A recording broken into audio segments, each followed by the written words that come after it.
Hi అండి, look vlogs. ముద్దపప్పుకు combination చారు చేసుకుందామండి. ఫస్ట్ చింతపండు నానబెట్టుకోవాలి, మనం తినే పులుపు తగ్గట్టు.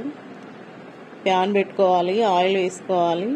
ఆయిల్ వేడైన తర్వాత జీలకర్ర ఆవాలు వేసుకోవాలి, కొంచెం ఎండుమిర్చి కూడా వేసుకోవాలి, కరివేపాకు కూడా వేసుకోవాలి, ఆనియన్స్ పచ్చిమిర్చి కూడా వేసుకోవాలండి. అవి వేగిన తర్వాత అల్లము, పసుపు, కొంచెం కారము, జీరా పౌడరు వేసుకోవాలి. అవి కొంచెం వేగిన తర్వాత ఈ చింతపండు రసం పోసుకోవాలండి. మనం తినే పులుపుకు తగ్గట్టు వాటర్ పోసుకోవాలి. కొంచెం అది మరగనివ్వద్దండి, పచ్చిచారు ఇది. రసం పోసుకున్న తర్వాత కొంచెం ఆనియన్ కట్ చేసి వేసుకోవాలండి. చారు రెడీ అయిపోతుంది, చాలా బాగుంటుంది. మా ఛానల్ మీకు నచ్చినట్టయితే లైక్, షేర్, సబ్స్క్రైబ్ చేసుకోండి.